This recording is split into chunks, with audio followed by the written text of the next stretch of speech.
Bienvenue sur Africa 24 dans cette nouvelle édition du 12-15. Voici les titres. Découverte de pétrole onshore au Congo-Brazzaville. Le gisement situé au nord du pays pourrait produire jusqu'à plus d'1 milliard de mètres cubes d'hydrocarbures. Face au délestage chronique, le Zimbabwe se tourne vers l'Inde. L'exim Bank accorde 2 prêts au pays d'Afrique australe pour la restauration de 2 centrales électriques. Au Tchad, l'équipe nationale de basket galvanisée depuis la dernière Afro-CAN. La sélection peut être sur le point de renouer avec les scores qui faisaient sa renommée d'autrefois. Mais avant de développer ces titres, en Tunisie, le bureau de l'Assemblée des représentants du peuple convoque les députés pour une session extraordinaire qui devrait se tenir le 22 août. L'objectif de cette rencontre extraordinaire est d'amender la loi électorale afin de réduire les délais des éventuels recours après le scrutin présidentiel prévu le 15 septembre.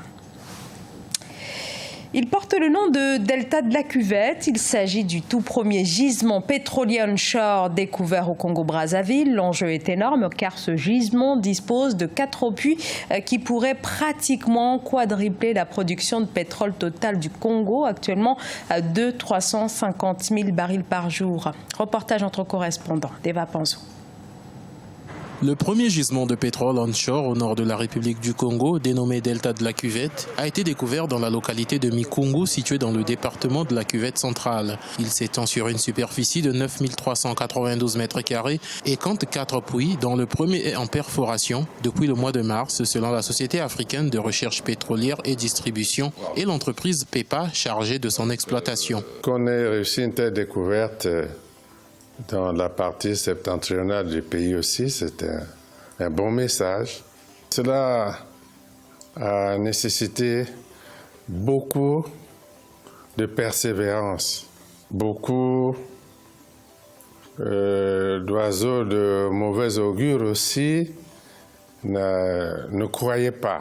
L'exploitation de ce champ pétrolier débutera dans 6 mois. D'après les études de prospection, le gisement pourrait produire jusqu'à plus d'1 milliard de mètres cubes d'hydrocarbures, dont 359 millions de barils de pétrole, soit 983 000 barils par jour. L'État congolais en tirera une part de 35%, conformément à un accord de partage de production. J'ai soutenu tous ces travaux jusqu'à aujourd'hui. Et avec cette découverte, nous pouvons, tous les Congolais, être content. Les travaux se poursuivent.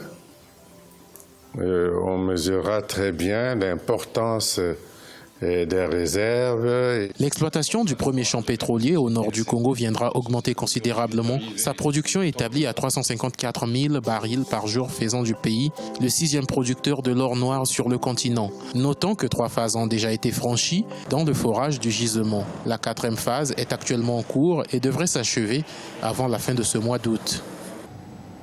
42,5 millions de dollars, c'est le montant des prêts obtenus par le Zimbabwe auprès de l'Exim Bank d'Inde, un fonds destiné au développement de l'électricité dans ce pays où les délestages rythment le quotidien, paralysant ainsi la vie des habitants et des pans entiers de l'économie déjà extrêmement fragile. Philomène Tine.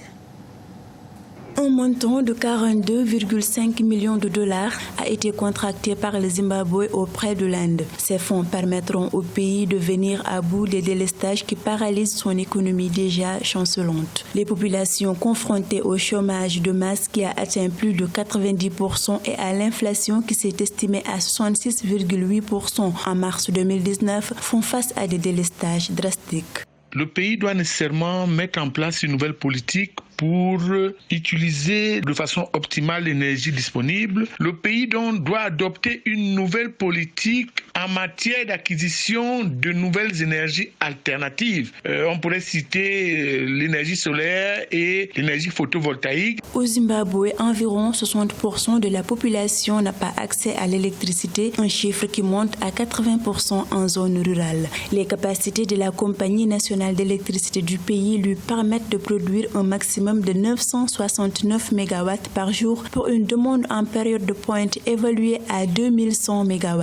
En outre, la production du secteur minier a baissé de 10% au cours des 4 premiers mois de 2019 à cause du déficit énergétique actuellement subi par l'industrie. Il faut non seulement réduire les délestages, mais réduire les effets causés par les délestages aux ménages, aux entreprises et aux petites industries existantes. Et ces effets, pour les réduire, il faudrait nécessairement mettre en place une autre politique alternative en matière de nouvelles énergies. Au Zimbabwe, la compagnie électrique nationale estime avoir besoin d'importer 14 millions de dollars d'électricité par mois pour faire face au déficit énergétique. Notons que le pays a des réserves connues d'environ 30 milliards de tonnes de charbon. Toutefois, le secteur de l'énergie est un secteur problématique pour le pays. L'État ougandais durcit ses mesures d'inspection du transport aérien à travers une nouvelle législation qui donne plus de pouvoir à l'autorité de l'aviation civile. Une autre tentative visant à réorganiser le secteur, elle intervient quelques mois après que le pays ait réceptionné ses premiers appareils afin de relancer sa compagnie nationale. Nelly Claude Bessa. Le gouvernement ougandais est déterminé à relancer ses vols commerciaux. Le pays, qui entend s'arrimer aux pratiques universelles de réglementation de l'aviation civile, a entrepris moult changements dans le secteur. Parmi ces mesures, l'entrée en vigueur de la nouvelle loi qui habilite et accorde un accès sans restriction aux superviseurs de ce secteur dans l'inspection sans préavis des aérodromes, des locaux des exploitants aériens et des avions.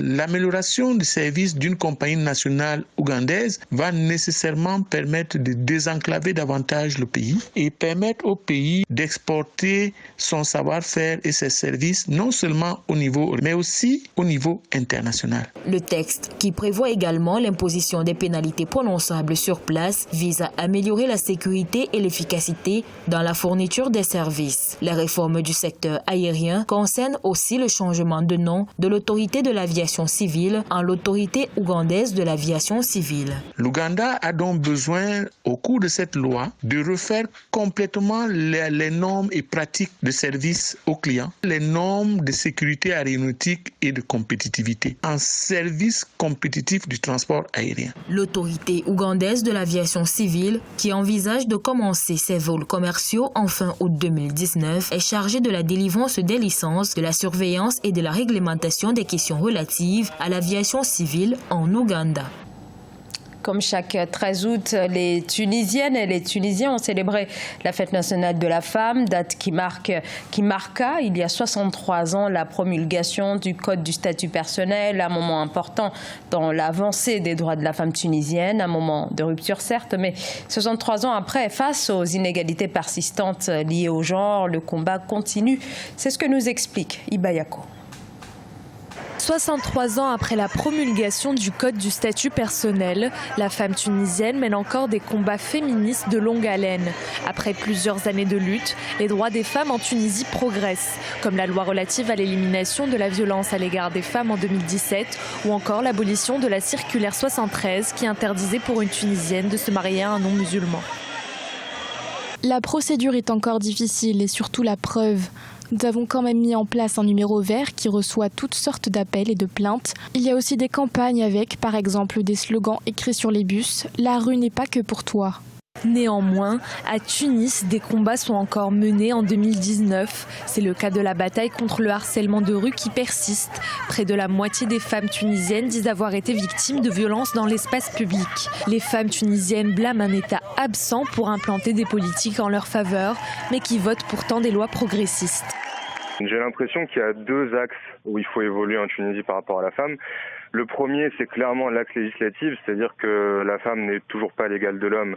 Et ça, il va falloir travailler là-dessus. Et le président, l'ancien président Beji Caid Essebsi avait déjà essayé d'énormément avancer là-dessus. Mais il reste, par exemple, des choses comme l'égalité dans l'héritage qui sont très importantes. Et ensuite, il y a aussi les mentalités qu'il faut faire évoluer. Malheureusement, en Tunisie, parfois les lois ne suivent pas forcément les mentalités et l'inverse, c'est vrai aussi. La Tunisie a de l'avance. La Tunisie a un leadership sur le statut de la femme, mais il pourrait se perdre si jamais on continue pas à avancer, parce que finalement on peut pas se reposer sur nos lauriers. Il faut totalement continuer tous les jours à mener ce combat et tous les jours à avancer pour que le statut de la femme soit là où il est en fait, c'est-à-dire l'égal de l'homme. Alors que le 13 août laisse place à la célébration de la femme et de ses droits en Tunisie, le mouvement féministe se renouvelle et doit faire face à de nouveaux enjeux. La présidence tunisienne a annoncé que les festivités se tiendront exceptionnellement le 15 août pour cause de concomitance de la fête de la femme avec la période de Eid el-Adha. L'équipe nationale de basketball du Tchad tente de sortir de la crise, une crise de performance, mais récemment l'équipe est tout de même parvenue à se hisser à la 6e place de l'Afro-CAN 2019, une victoire pour la sélection tchadienne après plusieurs années de contre-performance. Reportage entre correspondants, Mahamat Ramadan. Après ces performances qui lui ont permis de gagner la 6e place de l'Afro-CAN 2019, l'équipe nationale de basketball du Tchad pourrait compter désormais parmi les meilleurs du continent. 6 supporters et staff techniques sont satisfaits de la performance des joueurs lors des dernières compétitions internationales. La fédération, elle, prône une réforme de l'équipe nationale et l'encadrement des jeunes basketteurs pour plus de résultats. Je pense que déjà, on a suivi un parcours qui n'est pas classique. Parce que généralement, pour faire la promotion d'un sport, d'une discipline comme le basket, parce que les fédérations ont un rôle, c'est de développer, de former et puis de gagner. Nous, on a commencé à chercher à gagner avant de vraiment développer. Ça veut dire qu'on a commencé un peu par la fin. Cependant, la mise en œuvre des réformes de l'équipe nationale de basketball se heurte au manque de moyens techniques et financiers. Un problème auquel le ministère en charge de la promotion du sport promet d'apporter des réponses dans un bref délai. On fera de notre mieux, ça je vous le rassure. Déjà, c'est la 2e fois que nous nous retrouvons ici, l'année dernière pratiquement à la même époque. C'est pour fêter la même chose. Mais je pense que l'année prochaine, ça doit être pour une victoire beaucoup plus éclatante. Pour rappel, le chef de l'État Idriss Déby Itno a déploré ce 9 août 2019, lors de sa traditionnelle conférence de presse, le manque de résultats des sportifs tchadiens dans les compétitions internationales et promet de suivre personnellement les projets de promotion du sport dans le pays. Ce journal a été réalisé par l'ensemble de la rédaction. Merci de votre fidélité. Dans un instant, une nouvelle édition de l'actualité sur Africa 24.